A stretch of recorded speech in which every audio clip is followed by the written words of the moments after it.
In today's video, we will be talking about Chum Chompkins, everything we know so far, and what kind of role he will play heading into Chapter 6.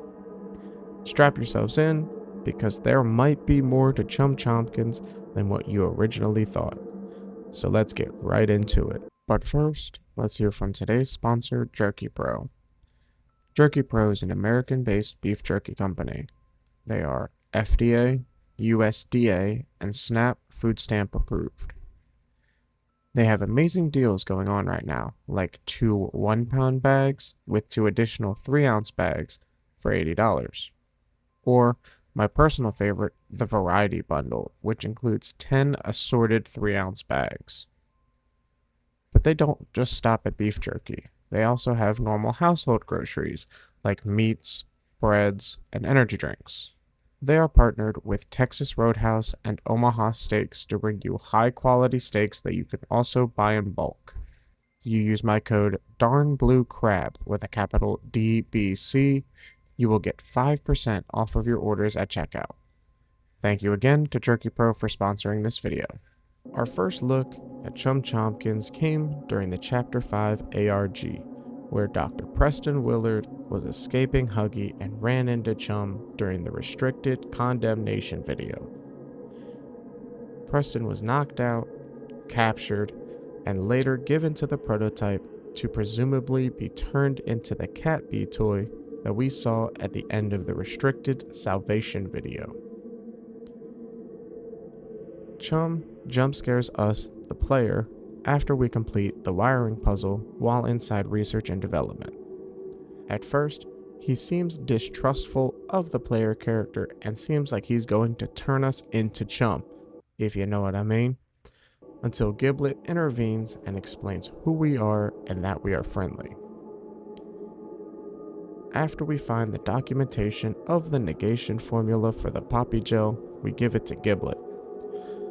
The following interaction shows us a lot about the quote-unquote friendship that Giblet and Chum share, because when we have the information that we are looking for, Giblet asks Chum if he can get us into reanimation so that we can board the tram to get to IT to find the backup data. Unfortunately, Chum refuses to help, which causes Giblet to throw out this low blow. No! What are you talking about, No? This is our chance! Well, we gotta try! Or are you just happy of being the prototype's errand boy now?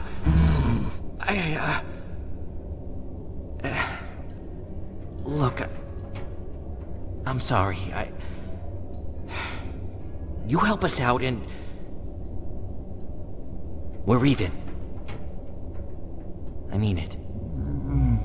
Our conversation is then cut short by an unexpected visit from the prototype. With nowhere to hide the player, Chum hides us inside his kangaroo pouch of a mouth while he is given orders from the prototype. I thought I'd find you hiding in here. My hunters. Shall pursue. 1170. But you! I need you to repair the security system. Make sure there are Eyes everywhere. Then Find me Poppy, before he does something. she'll regret. Nothing is more important to you than than this. And you know the price. For failure.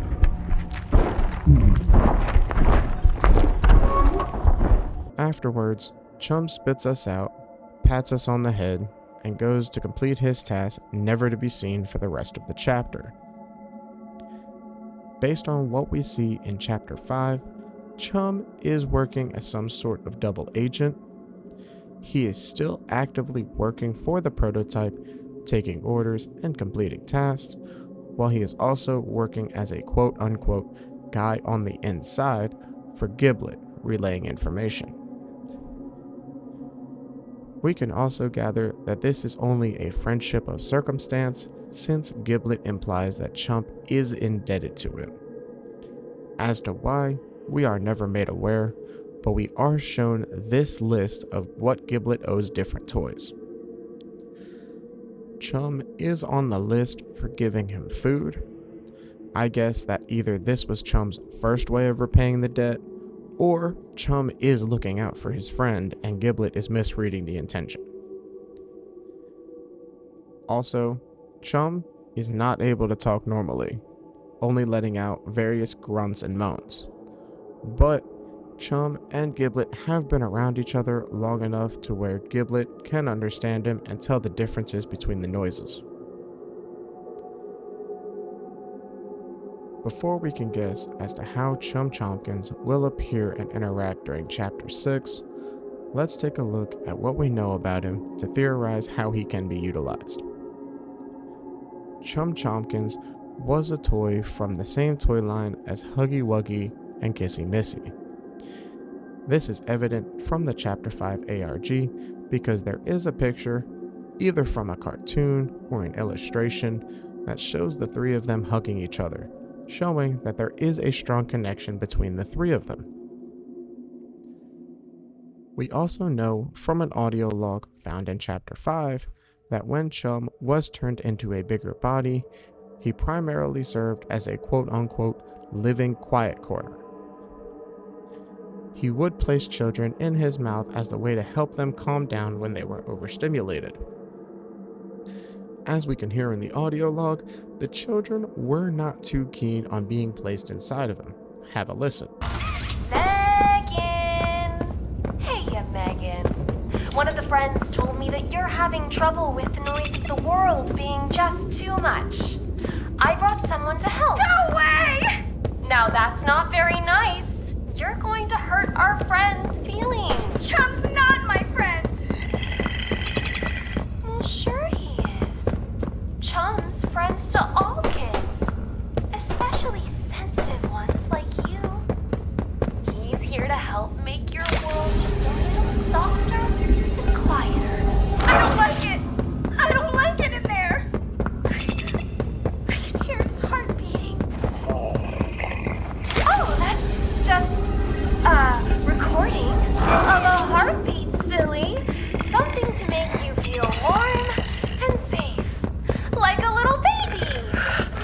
Why don't you just come here? I don't want to. Don't!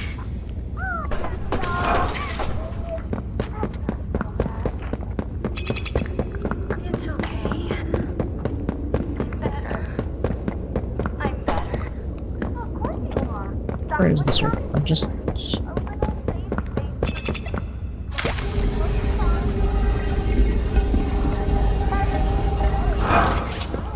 We also know that Chum has a knack for electronics because we see him pull out a power tool to repair a circuit box to unlock a door inside engineering.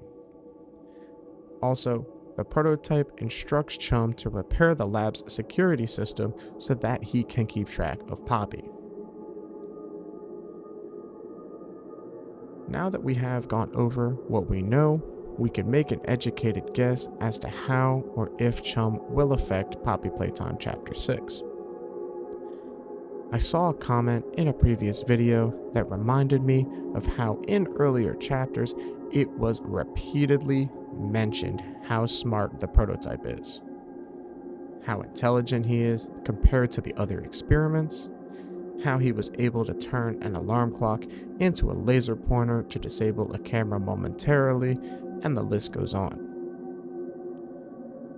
The commenter also mentioned that if his intelligence is as high as it's portrayed to be, then we are going to need an element of luck in order to defeat him.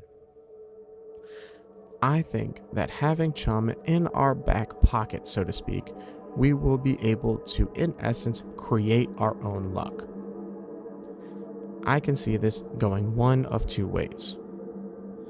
The first way we will discuss is more so going off of that his friendship with Giblet is circumstantial. I can see that if we get put into a situation where the player, Giblet, and possibly the doctor are stuck in some sort of contraption or stuck outside of an important room, Chum will make an appearance. Think along the lines of Kissy Missy in Chapter 3. Chum will open the door or give us an escape path, and while Giblet is thanking him and explaining the next part of the plan, Chum will let out his usual groaning sound, and Giblet will relay the message that Chum says they're even, or the debt is paid, and he will just walk off into the darkness, leaving us to complete the rest of the game without him. I can also see this going a different way, where this time, after saving us, Giblet thanks Chum, and Giblet states that the debt is paid. But instead of leaving, Chum uses sign language to say friend, indicating that he sees Giblet as a true friend and is willing to go against the prototype to help us defeat him. Those are my thoughts on Chum Chompkins. I think that he was a really interesting character, both in design and what lore we have on him.